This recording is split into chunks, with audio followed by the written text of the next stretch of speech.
안녕하십니까. 반갑습니다. 공기업 취업 전문가 윤종혁입니다. 자, 이번에는 서울교통공사 자소서 항목 분석에 대해서 얘기를 좀 드리려고 합니다. 사실 서울교공은 안 올리려고 했어요. 왜냐하면 적부 판정이기 때문에 자소서가 뭐 그렇게 많이 중요하진 않거든요. 그래서 제가 안 올리려고 했는데 우리 구독자분들의 요청이 있었습니다. 실제로 저희들 학원에서도 선생님 영상 왜 안 올려주시나요? 라는 요청이 있어서 어떻게든 제가 최대한 맞춰보려고 했는데 상담도 많고 해서 이렇게 짬을 내서 오전입니다. 오전에 촬영을 하고 있습니다. 자, 일단 각설하고 여러분들하고는 빨리 한번 살펴보도록 하겠습니다. 자, 일단 1번이에요. 서울교통공사의 인재상에 부합되는 인물이라고 얘기를 한다라고 얘기를 했습니다. 인재상은 3개가 있죠. 인재상은 안전 분야 최고를 지향하는 인재, 혁신을 주도하는 인재, 열린 마음으로 협력하는 인재다라고 얘기를 하는 것이 있어요. 그렇다면 안전 쪽은 아무래도 기계, 전자, 건축, 전기와 관련된 안전이 가장 직접적으로 연결되는 부분들에서 여러분들이 어떤 팀 경험이라든지, 그러니까 팀 과제라든지 이런 것들을 했던 경험들을 써 주시면은 훨씬 더 좋은 그 경험이 될 겁니다. 자, 그 외에 혁신을 주도해 나가는 인재라고 얘기를 하면은 재밌는 게 실패를 두려워하지 않고 이를 통해 배우고 성장한다라고 얘기를 했으니까 어떤 실패를 했지만은 다음에 한 번 더 도전했다라든지 실패를 했지만 무엇인가를 분석해서 내가 극복한 사례라든지 이런 것들을 여러분들이 써주시면 훨씬 더 좋고요. 이것과 관련해서도 끊임없이 발전을 한다. 고객 응대를 통해서 성공한 사례도 여기에 들어갈 수 있습니다. 이게 왜 고객 응대인가요? 라고 이렇게 얘기를 할 수가 있는데 혁신에서도 실패를 두려워하지 않는다라고 얘기를 하는 거니까 고객 응대 또한 고객에 대해서 뭔가 응대를 할 때 실패를 사람을 만나는 일 또는 고객을 응대하는 일은 굉장히 두려운 일이잖아요. 그래서 내가 먼저 다가가서 서비스를 보여줬다라는 그런 내용들로도 충분히 사용할 수 있습니다.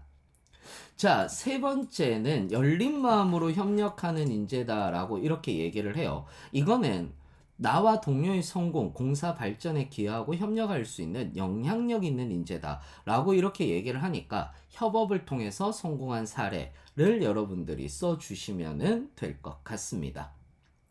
자, 그 다음에 2번 문제 한번 볼까요? 2번 문제입니다. 2번은 지원 분야의 직무를 수행함에 있어 요구되는 역량이 무엇이라고 생각하며 이 역량을 갖추기 위한 노력 또는 특별한 경험이라고 얘기를 했을 때 당연히 봐야 되는 게 뭡니까? 직무기술서죠. 직무기술서에서 경영 쪽, 즉 사무 쪽은 경영기획, 즉 법 규정에 따른 처리기술, 고객 응대 기술 또는 전산 시스템 활용 능력, 문서 기한 능력이다. 그러니까 사무 보조 아르바이트를 했어요 라는 얘기들, 그리고 저는 어떤 아르바이트에서 고객 응대를 해봤어요 라는 얘기들, 또는 나는 경영학과로서 이런 부분에 대해서 배워왔어요 라고 얘기를 하는 것들이 들어갈 수 있을 겁니다. 또는 서비스 아르바이트를 한 경우에서는 고객 관리라든지 이런 부분들을 충분히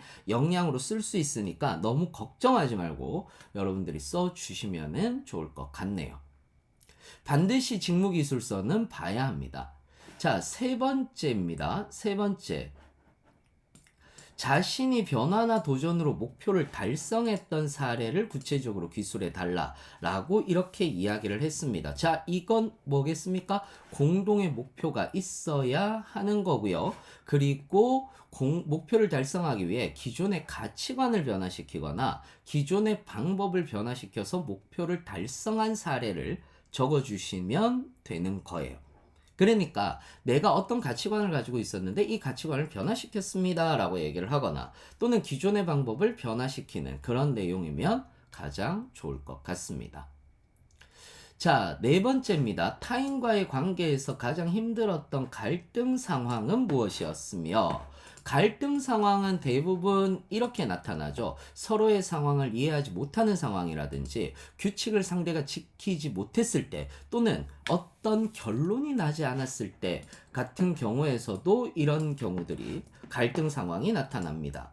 갈등 상황이 중요한 거죠. 그래서 서로의 상황을 정리하고 서로의 이야기하면서 상대를 이해시킨 사례라든지 또는 규정에 대한 숙지를 시키고 규칙을 지켜서 갈등을 해소했다라든지 규정에 대한 역할을 부여했다라든지 또는 다른 방법을 통해서 결과를 좋게 내서 갈등이 풀렸다라든지 이렇게 여러분들이 써주셔도 무관하다라고 이렇게 생각을 하시면 될 것 같네요. 자, 5번입니다. 5번을 못 쓰시는 분들이 좀 많으시더라고요. 공사 입사 후 비전과 목표라고 얘기를 했을 때, 자, 일단 공사의 목표는 이겁니다. 사람과 도시를 연결하는 종합교통기업으로서의 역할을 하는 것이다. 라고 이렇게 얘기를 하고 있어요. 그렇다면 사람과 도시를 연결한다라고 얘기를 했을 때, 즉 어떤 이런 것들이 있습니다. 도시에 대한 어떤 도시와 문화에 대한 이해 능력을 키워가겠다. 발굴하고 키워가겠다라는 얘기를 하셔도 된다라는 거고요. 즉, 어떤 이런 부분들, 도시론이라든지 도시의 어떤 문화에 대해서 키워나가고 거기에 맞는 역사 조성을 하기 위해 노력하겠다라는 얘기들을 해주셔도 돼요. 그 이유가 있어요. 사람과 도시를 연결한다라고 얘기를 했을 때 그냥 이 부분은 단순히 지하철이라고 얘기를 하는 부분이 아니라는 겁니다. 뭐냐 하면 단순히 지하철이 아니라 어떤 문화적 공간 이걸로서의 역할도 할 수 있는 것이 바로 공사의 목표가 되는 거거든요. 그렇기 때문에 역사에 대한 조성을 하기 위해서 어떤 문화적 공간을 조성하기 위해서 또는 도움이 되는 공간을 조성하기 위해서 노력하겠다라는 이런 얘기들을 해도 돼요. 그 다음에 사람과 도시라고 얘기를 했을 때 이동권에 대한 이야기도 하셔도 됩니다. 즉 장애인 분들에 대해서 이야기를 하셔도 된다라는 거죠. 그 장애인 분들의 이동권을 보장하기 위해서 장애인을 이해하기 위해서 내가 어떤 부분에 대해서 노력을 해야 될 것 같다라고 이렇게 얘기를 하셔도 됩니다. 또는 지금 현재 외국인들한테 가장 핫한 것 중에 하나가 서울에 있는 지하철입니다. 안전하고 깨끗하다라는 이미지를 굉장히 많이 주고 있고 처음 갔음에도 불구하고 길을 잘 찾을 수 있었다라는 것들도 있는 거죠.